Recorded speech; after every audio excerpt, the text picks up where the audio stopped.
This is Retail Voices, the podcast where leaders from the world of retail and outside of retail talk straight about what really works. Insight, innovation, and the human side of the industry all in one place. Hosted by Mark Lack. That's me. Let's dive in. Hi Vance, and welcome to Retail Voices. Thanks so much, Mark. I look forward to it. Great. So today we're talking about one of the most powerful yet most neglected parts of retail, customer experience as a competitive advantage. We're joined by Vance Morris, former Disney leader, author, speaker, consultant, and the founder of Chesapeake Service Solutions. Vance opened Chef Mickey's at Walt Disney World, led Disney teams, and has since helped companies like Legal Seafoods, Rainforest Cafe, and countless others adopt the Disney way of service, then tailor it to their own brand DNA. Now he coaches businesses on how to deliver signature moments, improve profitability, and use direct response marketing to turn customer experience into a money-making engine. Today, we're bringing that magic to retail. Vance, I suppose we should really start with your origin story. Let's start really with that background. What did Disney teach you about service that most businesses still don't understand today? Sure. One of the first things that I learned, and it wasn't, how to smile or point or be nice to people. It was actually processes and systems. Disney runs on processes and systems. And I mean, when we were opening, I was on the opening team of the Yacht and Beach Club Resort in the early 90s. And my training manager took me into this big ballroom, and there are just stacks of binders everywhere. I mean, big 3-inch thick. This is before computers and internet and all that stuff. So, and I asked, I said, what is all this? He goes, well, these are all of the SOPs on how to open and operate a Disney resort. And they had it broken down for, the bellboys, the server in a restaurant, front desk, everybody had this big binder for their position. And I said, well, doesn't that, stifle people? And he goes, no, it actually gives people more brain capacity, because if they don't have to think about doing their job, if they just follow the system, they now have brain capacity to do the nice things that Disney is known for, the taking of pictures and autographs and all the nice things that Disney's just become known for. And I was just thoroughly amazed by that. And of course I had to test it out, and he was right. So I've taken that. I hate it when people are right, but I've taken that and I've put it into countless businesses, my own businesses. So even today, this is actually our 19th year. I own some home service businesses. So everything I talk about, I've done in a mold company or a carpet cleaning company or what have you. And so the systems give the employees freedom to do nice things. But if you're a business owner or an entrepreneur, those systems also give you freedom from having to be tied to the business. So quickly, about 8 years ago, I was able to put a manager in place of all of my service businesses. And now I spend 90 minutes a week on those 3 businesses, because I have systems in place, a marketing system, an operations system, client retention system, et cetera, et cetera. That's excellent. I remember when we were setting up one of the businesses where we did the startup in Indonesia. And in fact, the first 18 months, we basically spent a lot of time setting up the initial systems so that we weren't scrambling once we opened the store itself. So I think I wrote something like 200 SOPs at the time. I believe it. Yep. And that's just for a retail store, but it was for each department had their own process. Each department then had to look at how they interlinked, how they crossed over. But what it did mean was that as soon as we had the first store, we were ready to go. The employees had been trained because they'd had these SOPs, they'd looked at them, they'd understood them, they'd questioned them. In some cases, because we tend to bring in a store manager first, that when we open a store, there are two first employees, a store manager and the maintenance manager, because the store manager needs to know what is happening when the store is being built, and the maintenance manager needs to know where all the pipes and wires have been Right. hidden. Yeah. So again, as these guys started to come on board, they would look at the SOPs that we'd already written, and start to rewrite them. Because I haven't done Certainly. pure store operations myself for a number of years, and these guys do the job every day. So it's actually good to say to them, okay, what is missing, what is not needed, because it's just too much information. And you're saying about the binders. I remember the SOPs we used to get, and they were like this Yeah. thick. Yep. And it was almost like somebody's job just to write the SOPs. And I think the funny thing, when I started doing them for the business in Indonesia, the funniest thing was that my very first SOP was how to write an SOP. Yeah. Yeah. I mean, it's funny. I mean, we chuckle about it now, but I mean, they become extremely powerful, especially for employees. And when it comes time for reviews of employee performance, there's so many bosses out there that you will compare Bill to Sally. Oh, Sally does it this way. Why? But that's not fair. You Yeah, need to compare Bill to the standards that you've set. So that's one. And then two, it's the training that's ongoing. So, I mean, if you're not employee number 2 or 3 and you join a couple of years later, well, you want to make sure that those SOPs are guiding the training as well. So you don't want Sally, answering the phone one way and, the SOP says something else. And now, the trainee is confused. And they're probably like, well, the book says to do it this way. You're doing it that way. What do I do? So, yeah, I mean, just those systems are they're paramount in every business. absolutely, absolutely. I mean, the opening of Chef Mickey's at Walt Disney World, that must have been quite fun. So, what were some of the early operational or service lessons that shaped your thinking back then? So when we were opening Chef Mickey's, we had a mission that was extremely powerful, so much so that we were able to get other departments to help us. And the mission was to get Mickey Mouse through 400 seats in 43 minutes and make it feel like it was a great time. So, it's a very big restaurant.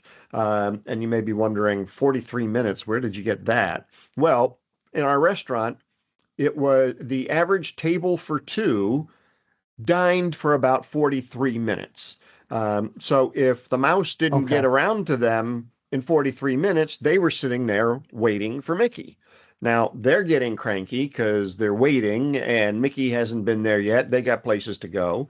And also the line out the door is waiting for that table. So it was important for us to get the mouse through. And so we went to each individual department. We said, okay, look, we got to get the mouse through in 43 minutes, make it feel like it's a great experience. Can you help us? So we went to the bus boys and we said, okay, guys, how can you contribute to getting Mickey through the dining room faster? He goes, well, when we're clearing tables, we're going to take the salt and pepper shaker, the creamer, the sugar boat, and, everything off the table to clean it. And then we got to put it all back. If we just had a little basket to put all that stuff in, we could just move the basket, wipe the table, put the basket down. Great. So we got the guys a basket. And, we saved, I don't know, 36 seconds doing that. But when we compounded everything, it really contributed. And so we went to the entertainment department and we were like, look, Mickey gets caught up all the time when somebody's having a birthday, bar mitzvah, divorce, wedding, whatever. We need to have like a general celebration every 43 minutes. And so we created a celebration song. Um, and then our mission was so powerful that I was actually able to get other departments to help us. So this was a all-you-can-eat buffet. In the evening, parents seemed to just let their children do whatever the heck they wanted, and they usually started with dessert. And so we had this soft serve ice cream. It's the machine, you pull the lever and the ice cream drops out. And these kids probably would have 2 or 3 bowls of ice cream, all the toppings and everything. Well, they've been out in the sun all day. They're malnourished, dehydrated, and then we just shove all this sugar in them. Inadvertently, somebody's going to get sick, and it just all comes back out. Well, our mission was so strong that we were like, we need somebody to come up here and clean this up. So I got the housekeeping department. I called them up. I said, hey, our mission is mouse 43 minutes, 400 seats. We are not professional cleaners. When somebody, vomits, can we have one of your housekeepers come up immediately and clean it? And the housekeeper the executive housekeeper immediately was like, no, I'm not doing that. So I had to get my boss involved. And the boss was like, look, 43, this is an $80 million a year restaurant. You're going to get a housekeeper up there to clean up, because if I had to do it or a busboy had to do it, it's taking away from the overall mission. So that's how strong the mission was. And opening it was exciting. I mean, we did have, we did create the SOPs from scratch. And we did it, though, based on creating a perfect guest story. And so we write the story of the perfect guest experience at Chef Mickey's. And it starts, when they arrive at the hotel. So the valet, unpacking the bags, getting things out of the car for them. And they'll notice, oh, you're wearing a Mickey Mouse shirt. Oh, well, you know what? You need to go up to Chef Mickey's because that's where Mickey Mouse is. And so, again, our mission was so powerful, we're even getting the valet to talk about us. Wow. And so, Wow. and the story was important because that's what illustrated how the entire sequence was going to go for the guest. I mean, that's again. I mean, I've obviously seen this in action, just in terms of, when you are setting up a new business and when you are starting it up, it's how many of the other different departments can you actually get in and help them, and it's will help you. And it's interesting that you talked about the mission, and it sort of reminds me of the US in the sort of 60s and the mission to the moon, Right. and everybody was involved, and the guy that's sweeping the garbage away was asked what he's doing, and he said, I'm putting a man on the moon. Yep. And I think sometimes translating missions and visions to employees is more important than we as leaders think, because we create this vision and mission, and then a lot of them just end up being a poster on a wall, which actually doesn't help the business. And what you really need to be able to do is then translate that down into every person's role. And I mean, when we created the vision, mission, and strategy, in the other business I started up in the Middle East, we actually went through and understood, even from a job description perspective of each person's job, how their job impacted vision, mission, and what that meant to them. Because otherwise it becomes an abstract, and people just don't know what they are there for, especially from a customer service perspective. Yeah, it's funny. I work a lot in offices, financial advisors, attorneys, orthodontists, and I'll go in and I'll ask Marge at the front desk, and I'll say, "Hey, Marge, what's your mission here?" And they always do the this thing because they're trying to look around me at the poster that's right behind me that has the mission on it, but she doesn't know what it is because she's going to try and read it to me. And I'm like, so Disney has a mission statement, and this is not what I'm talking about. A mission statement to me is, I mean, I'm sure they've got it. It's in a gold leaf book somewhere in Burbank on a shelf. Nobody knows what it is. But the mission of Disney overall is to create happiness or to create memories. Any minimum wage employee can wrap their brain around, oh, I'm here to just make people happy.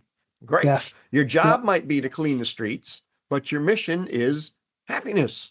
Yes. And so if your mission has to be simple, it can't be well, we're here today, in the forefront of the XYZ and oh my God, just give it a rest. Oh yes, I've seen a lot of those as well. Yeah. And they're just not simple enough to No, really they're not. understand. I mean, this is why, when I've spoken to my teams over the years, I've developed the three simple things. We'll talk about that later, but it is about helping everybody understand what the business does in the smallest way possible. Mhm. Um, and making guests happy, making the clients happy. That's just amazing. And people do talk about the Disney way, and we've heard this a lot, the Disney way, but very few people can actually explain it. So, what actually makes Disney's service philosophy so effective and so consistent? Well, I think a lot of it is they are not micromanagers, but they what we call overmanage certain things that are important to the company, and it's going to be different for every company. Although I think one that carries through is attention to detail. So, I mean, Disney is fanatical about their attention to detail. I remember sitting outside having a cup of coffee, and the landscaping guy was coming around with his snippers and trimming the bushes. And then, not 5 minutes later, his supervisor is coming behind him with her own little pair of scissors and snipping the little parts that he may have missed. I mean, that is fanatical attention to detail. And if you think about every detail in your business saying something, Disney calls it everything speaks, but every detail in your business either enhances or detracts from the experience. There is no middle ground. So if you have a dusty house plant in your showroom, well, that's detracting. It's like, oh my God, okay, well, are the clothes clean, or is the, whatever you're selling? I mean, is there what am I getting? Because that's immediately where people's minds go. But if you walk in and things are organized and the lighting is appropriate and the music is appropriate and there's no dust or dirt, and you've got those are the attention to detail things that that Disney is known for. So certainly, I think attention to detail is one. And then the other is Disney is a master at creating experiences out of the mundane.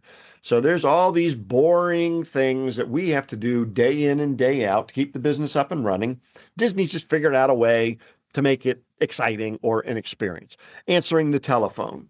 Disney's just figured out a way at each one of their properties how to answer the phone, or greeting a guest when they come in, to the lobby or something. I mean, those are all things that have to be done. Disney's just figured out a way to make it interesting and fun. Yeah, and again, that you don't see in places because as retailers, and I've partly been responsible for it as well because I've been a retail leader for 20, 30 years now. What we've done is we've ended up making everything so efficient that we've taken people out of the equation. We've taken the human being out of the equation. And sometimes now walking around a hypermarket or a supermarket, it's basically a big beige box with very long rows of beige shelves, or Right. black ones if you want to feel a bit more premium. Yep. Um, and we put on the shelf beige products. It's all the same products and it's all the same layout.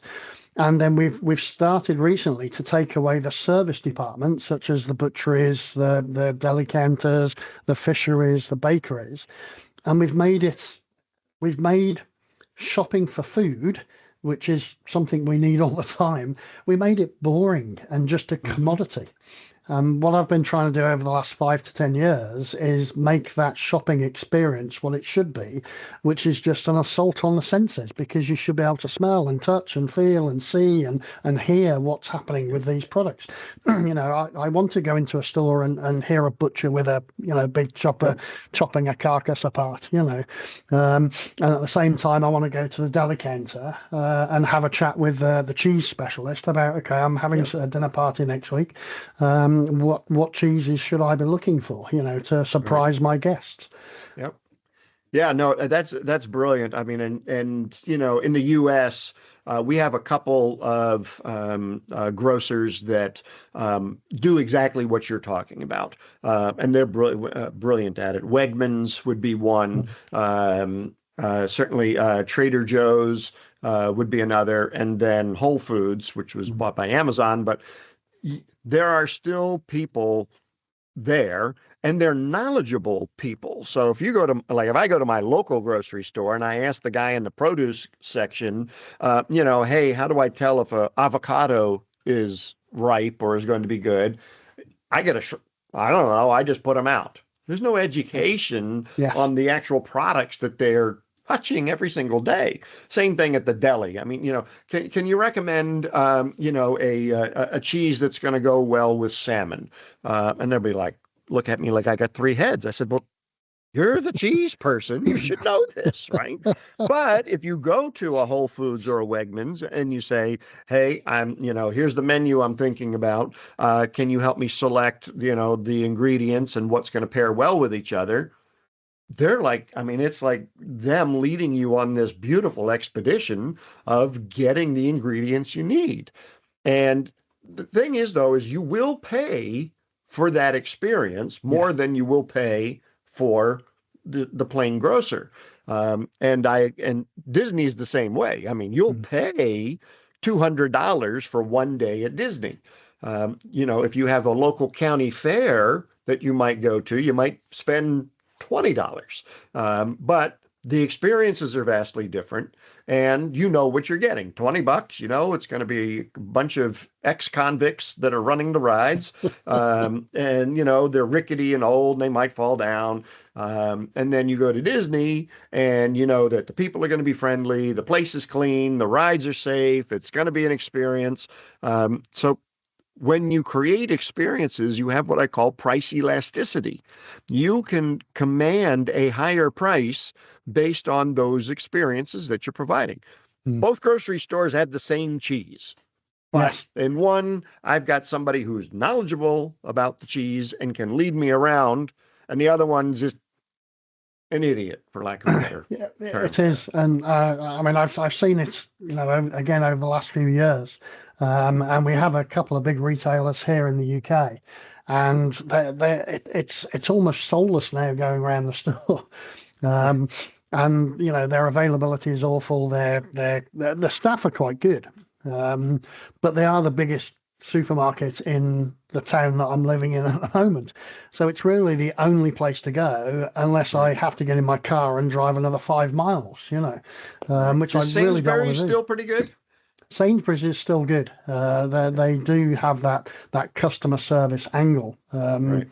And that's where they focus. But that again is why they can sometimes, operate at a slight premium to some of the other supermarkets. And we had this. We weren't a mass retailer in the GCC. We couldn't compete with the likes of Carrefour. But because of the experience and the service that we were offering, we could charge a little bit more for that.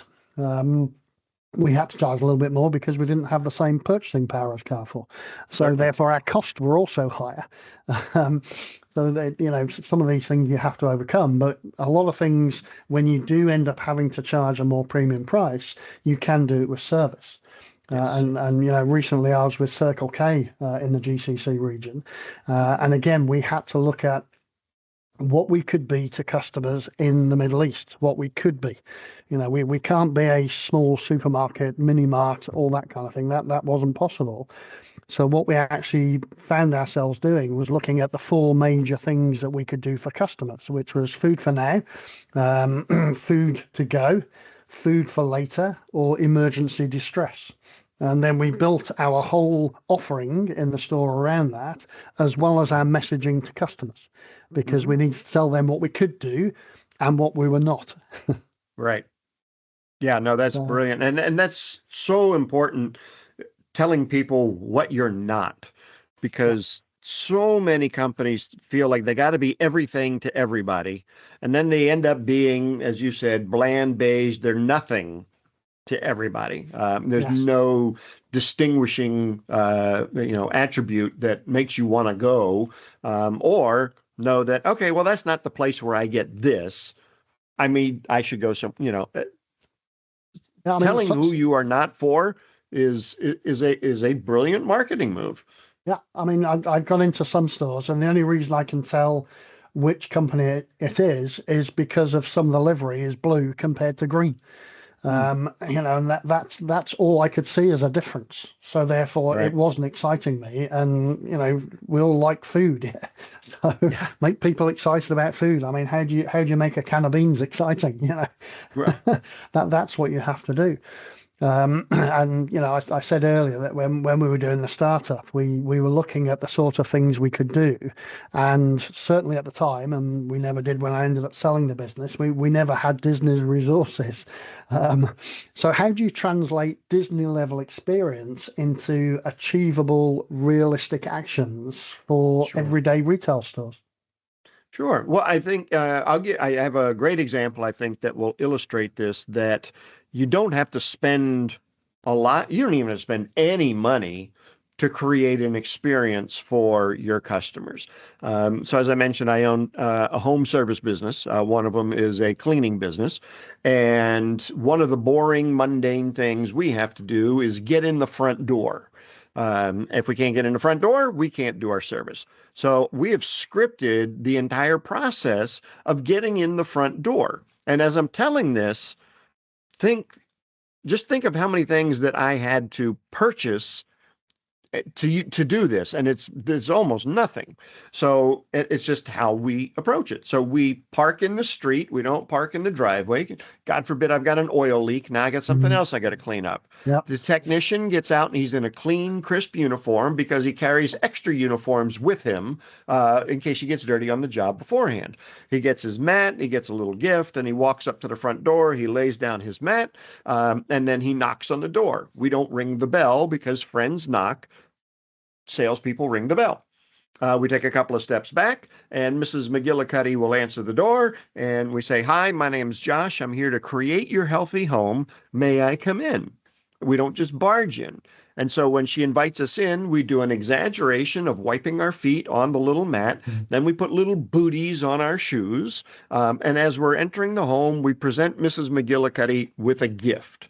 Now, when was the last time you had somebody servicing your home give you a gift? An Yeah. electrician, a plumber, anybody? Probably not.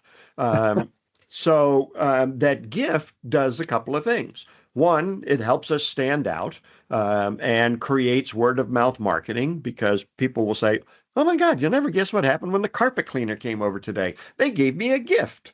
And you just don't hear that. The other thing is that it starts a process called reciprocity. I give something to you, you feel compelled to give something back to me. So this gift is a little $5. It's a custom blue box. It's got a bottle of our spot remover, a little bag of cookies, and a note from me saying thank you for allowing us into your home. It took me longer to explain it than the actual process takes, but that's providing an experience of just getting into the home. And we do other things, Mhm. all around. That's just one. It cost me nothing. I mean, I've got to supply uniforms. We got to supply a vehicle. We've always had the little mats. The booties cost us pennies. And then the gift is the most expensive thing at less than $5. Um, when we implemented the gift, we saw an increase in our mid-tier package of about 26% Wow. or 65 to 70,000 additional dollars in sales every year because of the gift. So, yes, there was a little investment, but the return on that investment was absolutely amazing. And I think sometimes people forget that it's the small things that can make a difference to the customer experience. And this is why we talk about the greeting in the Sure. stores. When customers are walking around. And I've seen some interesting ones. There was a clothing retailer in Dubai in the UAE, and what they had was two different color baskets. So one color was if you were okay getting assistance from somebody, and the other color was saying I don't need assistance. Oh, that's brilliant. Now that's one way of doing it, which is great Yeah. because you go into some of the electrical retailers in the GCC, and a lot of their employees are commission based, so they need to find a way to get their sticker on the TV or the electrical item Yep. that you're purchasing, so they get the commission, which again is not a good way of doing it because it feels like you're being bombarded with all of these Sure. people asking if they can help you. Whereas another retailer decided, okay, I'm going to give you two different color baskets. Yep. No, He that's had to have the brilliant. baskets anyway. Um, Yep. so it's like the old. I think there was also I think it was in Asda, a grocery retailer here. where they used to have a red cap in the head office, and every employee had it. And if you put the red hat on, it means you couldn't talk to them because they were busy doing something and Okay. couldn't be disturbed. Oh, wow. Because sometimes you get so many interruptions that you just think, no, I don't want to be disturbed, so I can put my red hat on, focus on something, and then once I take my hat off, then you can come and speak to me. Yeah. I think one of the areas that a lot of retailers miss out on with the experience is after the customer has given you money, that seems to be like the end for most retailers. Like, oh, we got the money, see you later. That's the point where you need to be creating this emotional connection with your customer. And, and you have somebody, open the door for people when they come in. Well, they just bought something from you. You don't have anybody to open the door for you when you're leaving? Makes no sense to me. So, I mean, that's just a transaction. That's not an experience. So yeah, you get you give your credit card, you get your merchandise, and now it should be, hey, if you really enjoyed this, the shopping and you're happy with your purchase, we have a newsletter list that we can put you on, let you know about specials and events and things that are happening in the store. That's the perfect time because you're happy because you just made a purchase. You have the endorphins going through your brain. Yep. And then, can I help you with the bag as you exit the store, or with your purchase? They get the money and that's it. That's where they stop. Yes. It is a stopping point, which is crazy. I mean, a few of the things that we used to do again to assist the customer's experience. If we've got a hypermarket and we've got 75 checkouts all going bananas because it's a Saturday afternoon. Sometimes the supervisors would stand on the wrong side of the checkouts, so they're standing on the back side. And I've said to them, look, get out to the front side where the customers actually are, and then you can monitor them and move them about from the queue perspective to make sure that they are getting into better queues. And then at the second point is actually the other side of the checkouts. You see a customer coming with a massive trolley of goods and they're loading it onto the belt, and the checkout operator starts scanning all their items, but they've still got stuff in their trolley. So where do they put this stuff? So have 2 or 3 empty trolleys waiting the other side of the checkout. So immediately you can actually give them those to actually start filling the trolley up again. Otherwise, everything's just going to back up on the belt. Yep. Yeah, that's and brilliant. Simple things like that then just assist and help. Yep. We also made the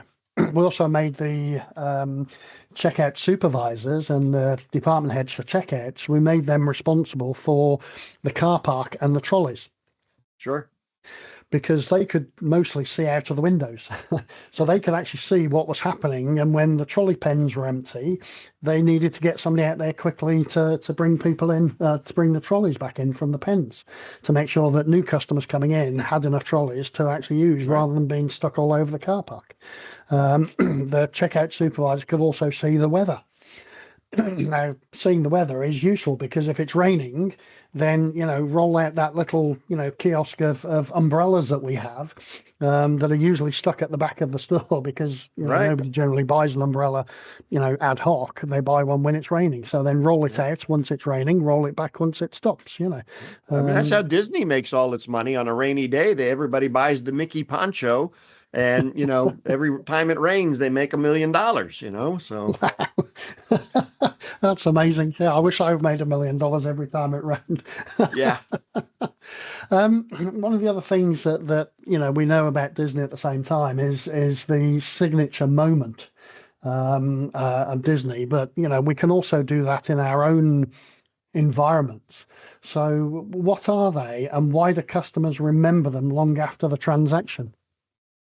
Well, so Disney understands the theory of primacy and recency. So if you think back to that psychological piece, you will remember if I gave you a list of 15 items to go shopping for, and ask you to memorize them, you're going to remember the first 2 or 3, you're going to remember the last 2 or 3, and then asparagus in the middle is going to get forgotten. That's just the way we are as humans. Disney understands this. as well. So they want to make sure that when you are coming to the park, that you have an extraordinary parking experience. Because if you have a great parking experience, you're going to be happy. And happy people spend money. Crabby, grouchy people, they don't have fun, they don't spend money.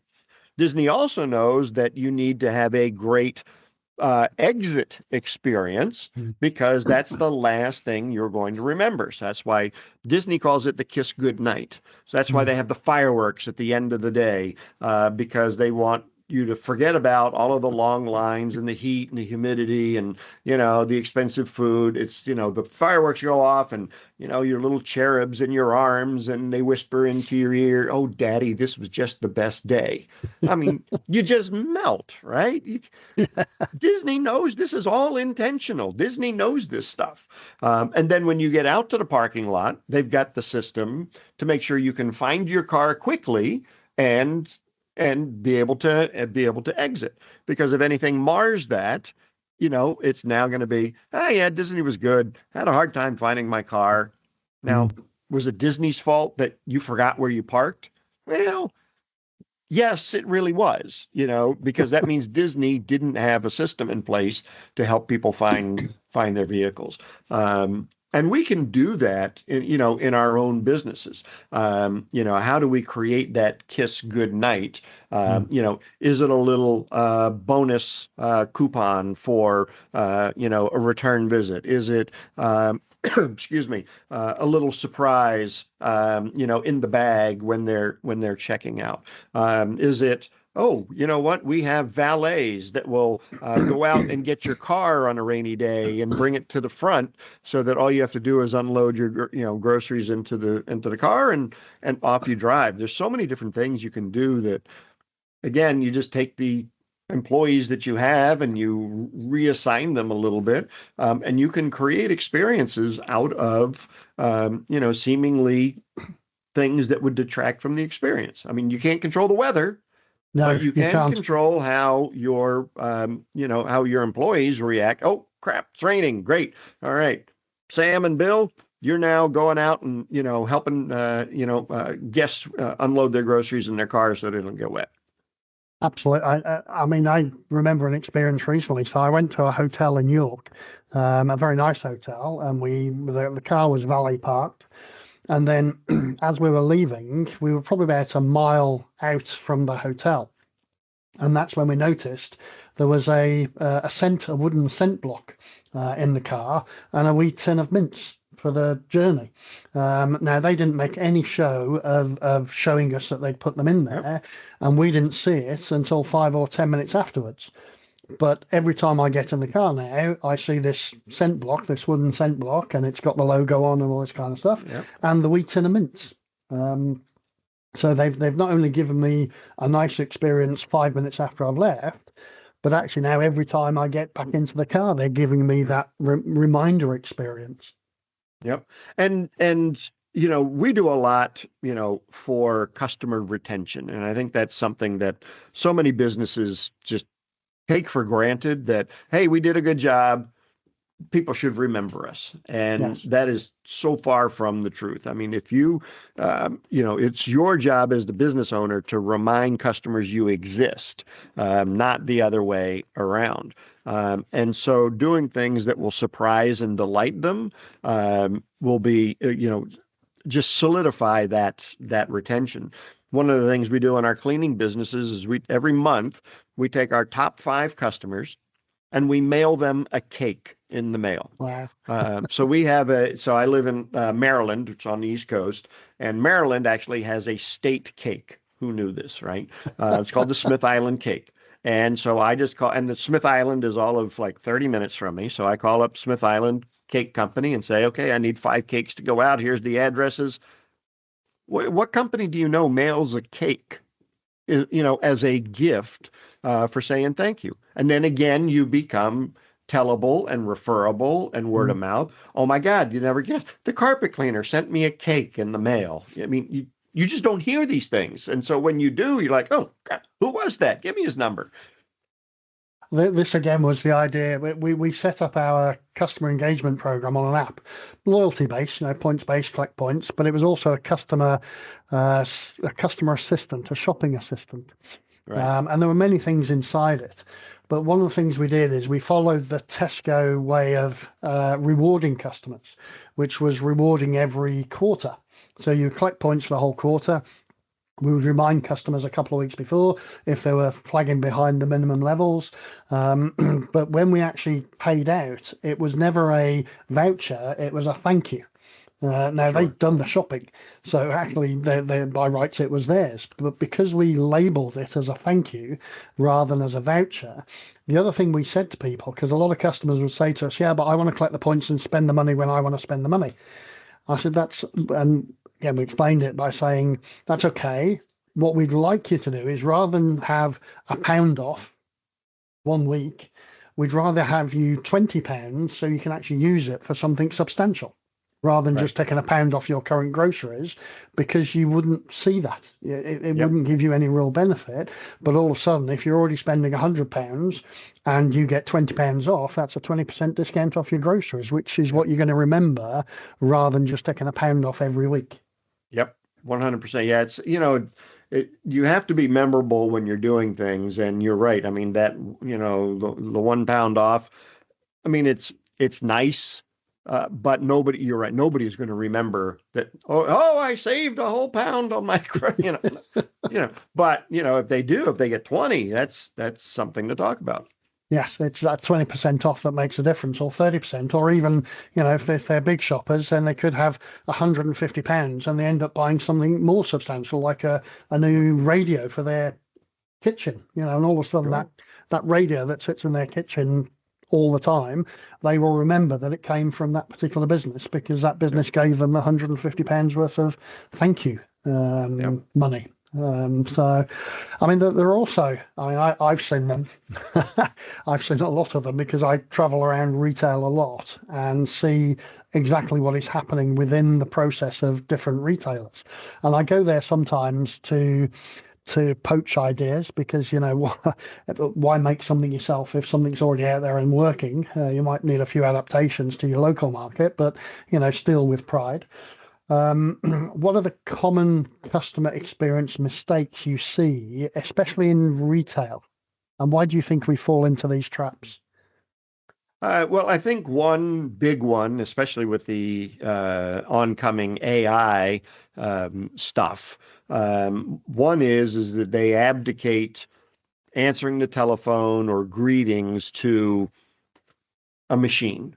And I am a firm believer that authenticity is the new currency within every business, retail especially. If especially if you're a small business, answer the phone live. Don't have a machine do it. Don't have AI do it. And if you do have AI do it, well, your first option should be to get to a real human, Yes, yes, because there's nothing worse than having to wait until option 19. That's when you get to speak to somebody. That's not a good way to do business. I mean, in my companies, our competitive advantage is we answer the phone live. I mean, as a real person answering the phone live, and that sets the stage for everything else, really. Um, and I think that the other mistake is not pricing for profit or not pricing for the experience that you are delivering.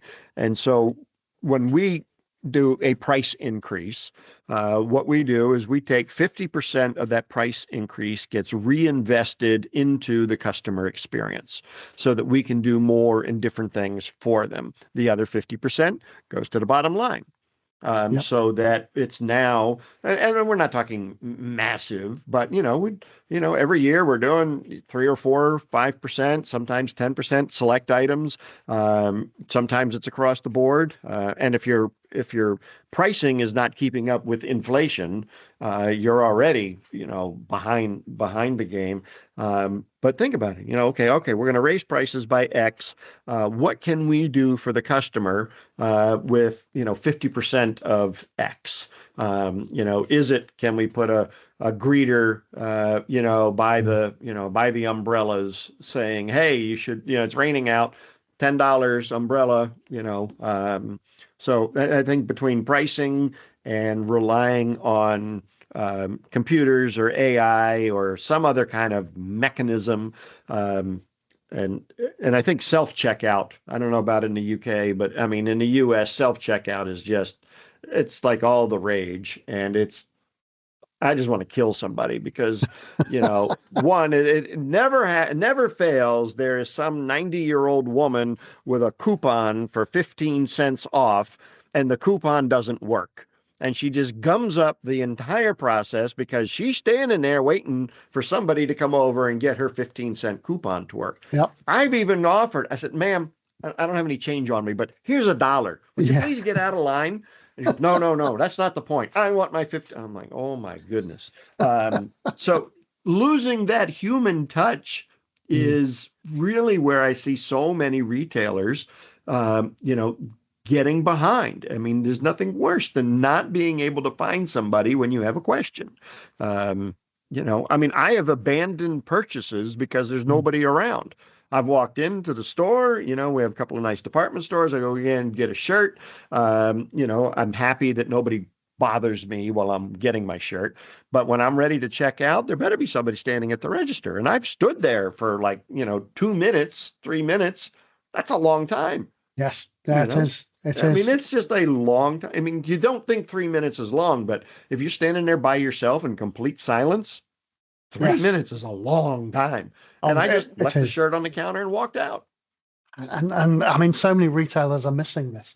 It's interesting you talk about, telephone calls and people dialing into retailers, but also things like the customer service desk that used to be in the stores. They are now no longer manned. When we started up the business in Dubai, the first thing that we did is, because we were opening supermarkets in community locations where we might be the only grocery retailer on a plot with 1,000 or 1,200 villas or 3,000 villas. I personally joined the community Facebook page. Yep. Because each community had its Facebook page, and that's how old I am. My younger listeners will think I'm a real old fogey now because I'm still on Facebook, but that's okay. But I joined.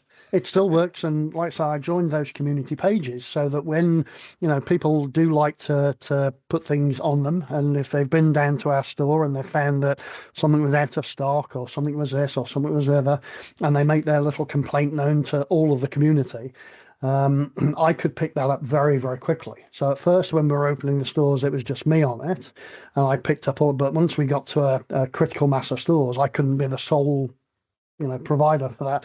So I started bringing in the store managers. So myself and the store manager would be on the community page. Now, it was interesting because the first few times that I actually responded, everybody thought I was a bot. They thought I was just some low-level employee.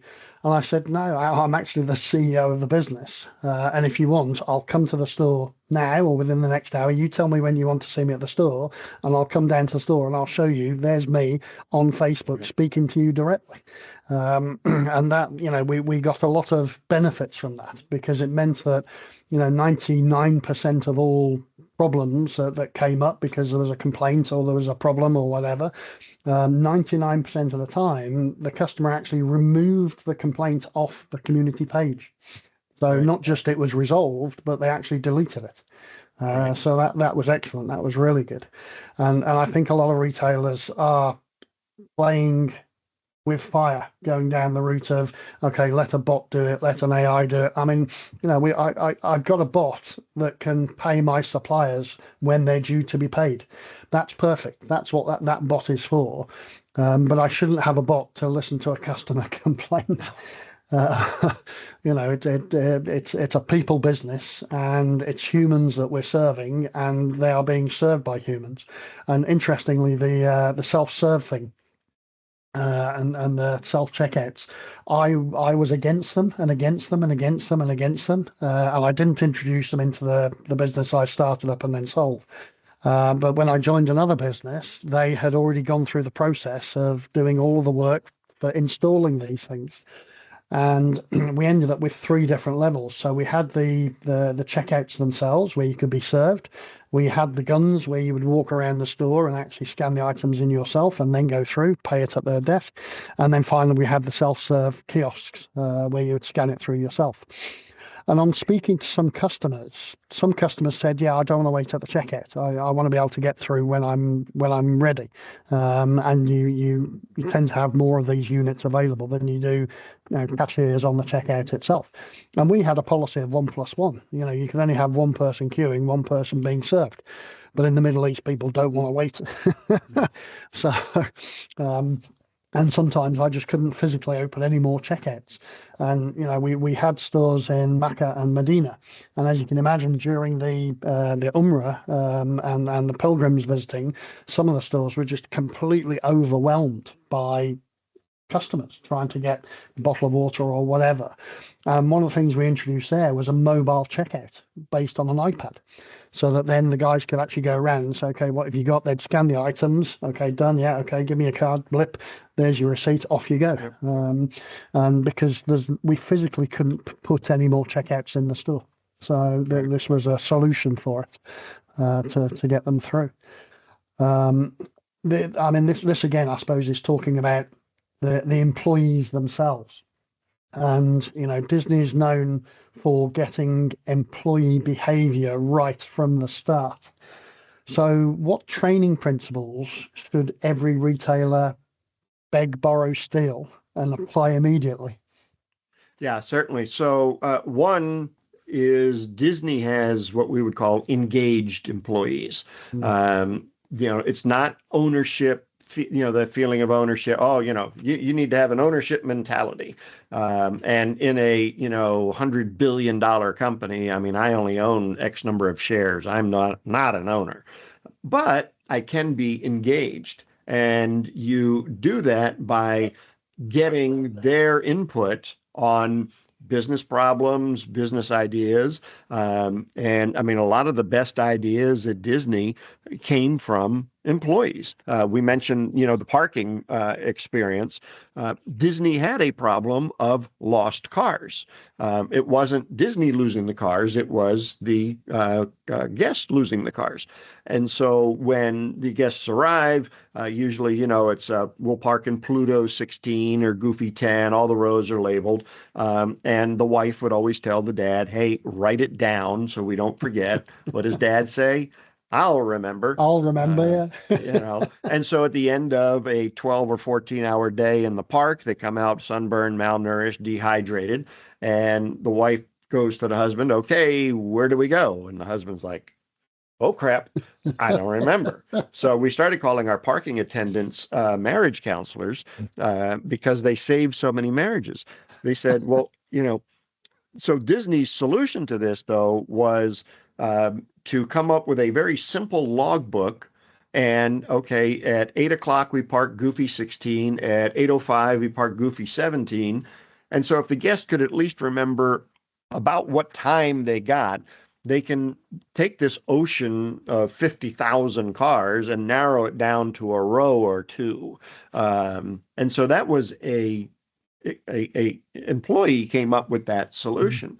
The other thing for engaged employees is most businesses will tell you what to do and how to do it, but they forget the most important part, which is why do we do it that way?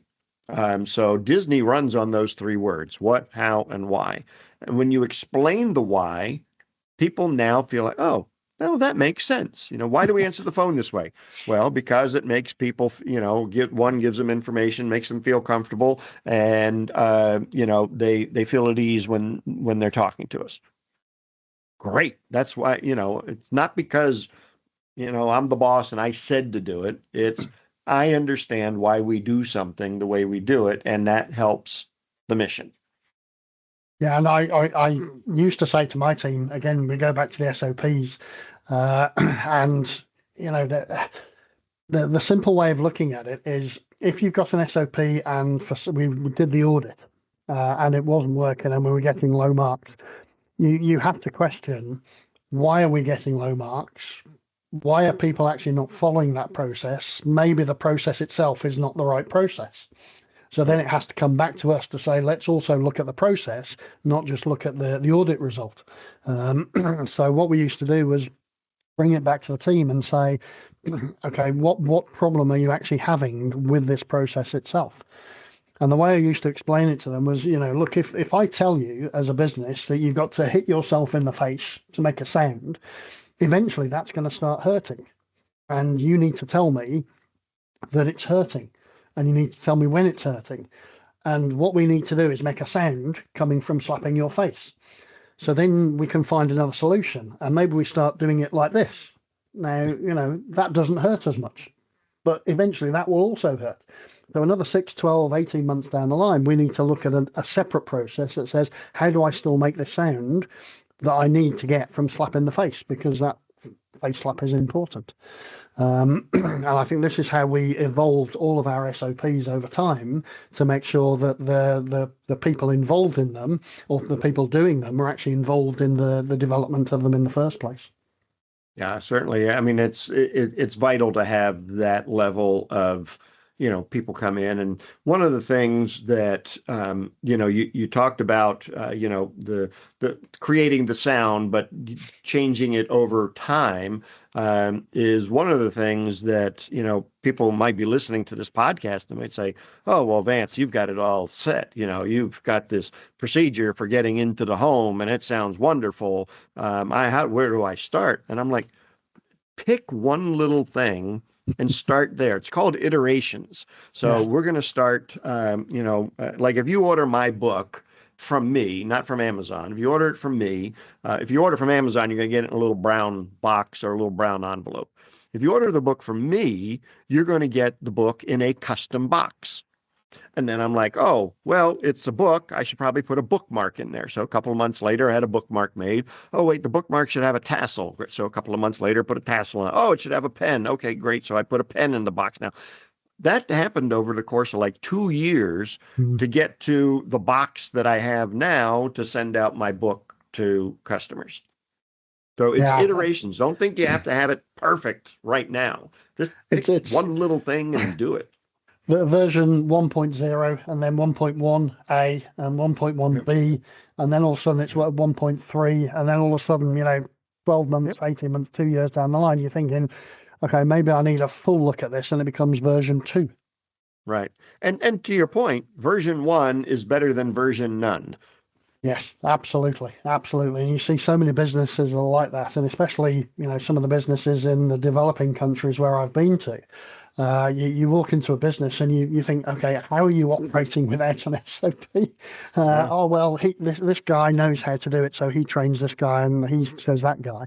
But what you get is this dilution of what you should actually be doing, and the actual process itself is not really being followed because, Barney, that was doing it 5 years ago, actually left.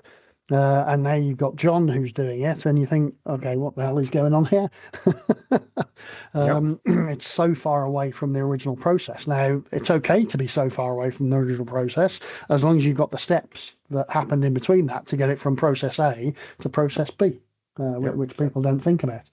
Um, I suppose the other thing we also need to think about is the future, and we talked a little bit about it with, AI and all of these other things that are coming. I use AI. I mean, it's a good tool, but we've got expectations are rising um, because of the nature of all of the inputs we're getting at the moment. And I was speaking to somebody the other day about my TikTok views that I get, and there's like a 0.9 second swipe rate on my videos and music stuff I do. Um, Patience is also shrinking. So you've got the one end expectations going up and patience going down. How do you see the role of customer experience evolving over the next 5 years? Well, I think the companies that have and maintain the human connection are the ones that are going to have the competitive advantage. Um, yes, AI should be used to help them in their job so they can have, they can respond quicker, respond more thoroughly, have different resources literally at their fingertips. I think that's going to be the best use of AI. But if, one use of it, like right now, there's a restaurant company here in the States called Burger King. You might have them Yes, over yeah, there. They've come out with an AI chat bot called Patty, and Patty is not for the customers, but Patty is in your ear as an employee, and it's measuring whether you are cheerful enough or using words like please and thank you and my pleasure. And we'll tell you. Now, to me, that is just wrong in so yeah, many levels. yeah, Uh, yeah. that's a culture problem more so than it is, I would just rip that thing off my head. And culture is, again, that's the strong bond for your company. If you have a culture of service, not servitude, but a culture of service, Mm. then you are going to last millennia, as opposed to a culture of, just give me your money and get out. Real quickly, if you go to McDonald's and you go to the drive-through and you've got that squawk box that you have to talk to somebody through that you can never understand what they're saying and you hope they understood your order, and they barely grunt at you at McDonald's. Mm. Yeah, yeah. But if you go to, we have Chick-fil-A, which is the Hmm. chicken sandwich place. There's no squawk box. There's actually a human standing out there waiting for you in your car to drive up, and they can So much have a better. conversation with you. They Yeah, eliminated the problem completely. So Chick-fil-A's culture, as far as a culture of service, is a heck of a lot more robust than McDonald's. And if you think, oh my God, well, I can't afford to put a person out on the street. Well, think about this. Your average McDonald's does $4.5 million a year. Your average Chick-fil-A is doing more than $7 million a mm, year. They can afford because and they're closed one day a week. I mean, McDonald's is 7 days a week, 24 hours a day. Chick-fil-A is 6 days and maybe 12 hours a day. So, yeah, I mean, just going forward, you have to have a strong culture. yeah. And I mean, we say it quite a lot. Culture eats strategy for breakfast, Yep. and having that right culture of service. And this is again something I talk to my teams about.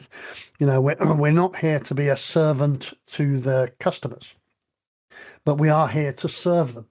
So Yep. therefore, what does that mean? And it doesn't just mean, a funny grin, Yep. and a hello, this and the other. It actually means being invested in the customer themselves and trying to help 100%. them find what they're looking for. Now, Yep. sometimes they don't want our help. Fine, not a problem. That's great. I can go and actually serve somebody who does need my help, and that's what they need to look at. So even myself, when I used to visit the stores, and it'd be typical. At first I would go around the stores and people would notice the suits were in, because obviously, the big guys are in, they're in their suits and everybody's walking around, like a big, group of people behind them. Yeah. Um, Bunch of and you'd muckety walk around the mucks. store. Yeah, exactly. So, I mean, the last two businesses I've worked for, I've not worn a suit to the stores. I've actually worn an employee uniform. And then I don't want this parade of people behind me. I want to go maybe with the area manager, definitely with the store manager, and then the department head. And that's it. That's the maximum. I don't need this entourage of people with me. And then I can go around the store and I can actually speak to customers, Yep. as I go around as well, and see what they're doing, see what they're thinking. And then it's amazing the the difference in the customer communication when I'm in just an employee t-shirt with my name badge, Mark, that's enough, no CEO, no nothing, just Mark, compared to going around in a suit. Because customers are all of a sudden, okay, he's the big guy, let me go over and tell him what's for. Whereas just this other guy going around, okay, how you doing today? What you looking for? What's missing? What's good? What's bad? Oh, it's good you're talking to me. Oh, blah, blah, blah. Are you the store manager? Yeah, I Right. work for head office. I'm just doing a tour of the stores, just to make it easier. And just having those conversations one-to-one with customers is amazing. Absolutely Yeah. amazing. So, Can't be um, replaced. No, it can't. It can't. Because you speak to a store manager and he says, "Yeah, everything's great, boss," Yeah. because that's what he thinks he should say. And that's where Um, it goes downhill from there. oh, absolutely. Yeah, everything's great. No, it's not. Let me just point out to you the way it's not. The first one is that statement. So that means you're not trying, you're not looking. Um, as a tradition within Retail 101 online, I've always tried to break things down into the simplest way possible. We talked about this earlier. I said we'd come back to it. Yep. And so it's always about the three simple things. So, product on a clean shelf with a price ticket, greet the customer, scan the goods, take the money, that sort of thing. So if we look at what we've already discussed today, what would be the three simple things you would want every listener to remember about the session? Well, I mean, the big one, and this is the one that I talk about all the time, is we all have a lot of information. Some of us probably even have too much information. What we don't have enough of is implementation. Hmm. So take one idea that you got, from this podcast or something else you heard, and go and implement it. Because without it, you're not going to move the needle on your service or your profitability. You've got to implement. I think that's first and foremost. Certainly, map out your customer journey. We didn't talk about this, but take it from a customer's point of view, map out every interaction point you have with a customer, and then look at that and figure out where can we see the most bang for our buck? Where can we get the most improvement and prioritize them? Like, oh my gosh, our carriages out in the parking lot are a disaster. They're everywhere. Okay, great. Well, maybe that's where you need to start. So that would be the second, and then worry about doing iterations. Just start with something. Say, okay, this is the process we're going to work on. Answering the telephone. Great. So maybe this week we're going to answer the phone in 4 rings. And maybe in 2 months, we're going to answer the phone in 3 rings. And just continue, or we're going to answer it this way. And we're going to just start small, start with one thing, implement it, and make sure that it's impacting positively the customer experience. Yeah, I mean, the one thing that struck home with me there is about mapping the customer journey and mapping the customer journey through the business, especially the stores, the type of stores we have. And when I used to visit the stores again myself, without the entourage, the first thing I would do is I would turn up at the entrance and I would put my hands out like this as though I got a trolley. And then the store manager would see somewhere and they'd come running down, and I'd sort of walk myself into the store. And it's like, okay, which direction do you want me to go in? What am I seeing first? What am I feeling as I walk into the store? And I think not enough businesses understand that. And one of the biggest mistakes we were making, we used to do the paper leaflets, the big sort of A4 leaflets with 20 or 30 pages in them of all the offers. And of course, best offers on the front, good offers on the back as well, this and the other, and then a mixed bag the way through. And of course, you walk into the store and you see this item that says, oh, this is basically what's attracted me to the store. And then I walk into the store and it's like, okay, well, where is it? It's not there. If this is the attraction, show it me first. Don't make it a treasure hunt because you want me to walk all the way around the store to find something. If you've invited me into the store with this offer, that's what I want to see first. So again, that's the sort of thing we started to change was, the items would then build up. As you went through the promotional leaflet, you can actually see them progressing through the store as well, which made that difference to connect everything together. Okay, those 3 things are fantastic. I'll make sure that we capture those for the for the team out there. Thank you so much for joining us today, Vance. That was absolutely excellent. Everyone, that was Vance Morris sharing what Disney taught him about service and how any retailer can turn customer experience into a powerful competitive advantage. It's now time to say goodbye from Vance. So goodbye, Vance. Thank you very much. Thank you, Mark. And of course, goodbye from me. We'll be back soon with another Retail Voices episode.